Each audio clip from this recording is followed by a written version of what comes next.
Kolagen berasal dari kata kola dan gen dalam bahasa Yunani. Kola artinya gula, gen itu produksi. Jadi lebih diartikan sebagai sesuatu yang lengket, melekat gitu. Jadi sebagai pelekat. Dia adalah unsur dari protein. Jadi tubuh kita yang kaya protein ini 30% protein tubuh itu adalah kolagen. Jadi kita bisa bayangkan hampir semua organ tubuh kita mengandung kolagen.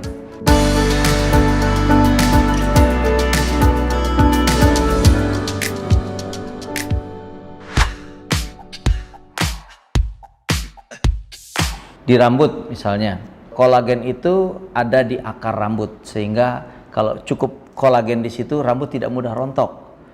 Di otak juga begitu, sebagai pembentuk jaringan di otak.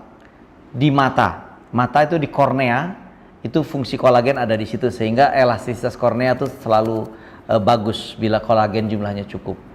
Kalau turun lagi ke bawah, di gusi dan gigi itu juga kandungan kolagen tinggi. Kenapa gusi menjadi kenyal? Karena kolagen. Kenapa gigi bertahan kuat di gusi? Karena perlekatan dari kolagen. Otot juga fungsi kolagen banyak. Di sendi, penggantung sendi, tendo itu isinya kolagen. Bantalan tulang rawan dibentuk oleh kolagen. Kolagen diproduksi oleh tubuh kita sampai umur 25 tahun. Lewat 25 mulai berkurang produksinya.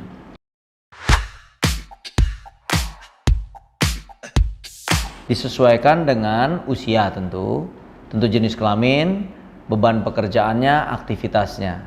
Seperti tadi, dia juga bisa berfungsi di kulit. Jadi kulit yang keriput karena faktor usia menua itu adalah akibat penurunan jumlah kolagen. Makanya sering dianggap memperbaiki kulit dengan pemberian kolagen.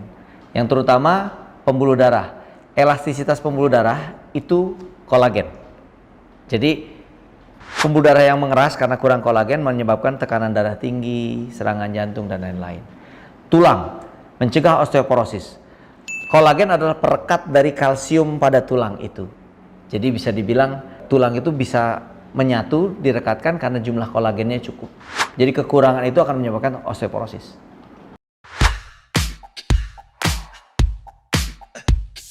Seperti yang sudah saya uraikan, fungsi kolagen itu banyak dan sebagian besar adalah untuk terapi. Tadi osteoporosis, ya kan, pembuluh darah, otot, sendi, dan sebagainya. Tapi beberapa kasus tersebut juga untuk membentuk kulit dan pembuluh darah yang lebih bagus. Nah, fungsi ini yang diambil untuk kosmetik. Jadi sehingga mitos itu muncul bahwa kolagen hanya untuk memperbaiki kulit, menjadikan kulit glowing, cerah, dan sebagainya. Memang iya fungsinya untuk itu, tapi fungsi-fungsi lain lebih banyak untuk kesehatan dan terapi.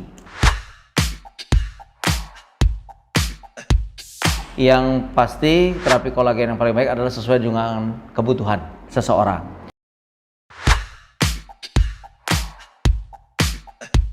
Ada beberapa sediaan terapi ya, yang bisa lewat mulut atau oral, juga bisa disuntikkan intravena. Yang intravena tentu dosis yang diberikan bisa lebih banyak, ya kan? Lalu tidak lewat pencernaan, jadi langsung ke organ sasaran.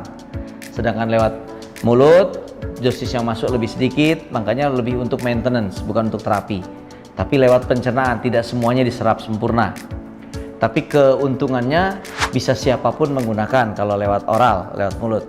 Kalau lewat intravena tentu ada orang medis yang harus menyuntikkannya. Kemudian biasanya pada intravena dikombin dengan vitamin C dosis tinggi, di mana kedua-duanya memang dibutuhkan untuk terapi masalah-masalah tertentu.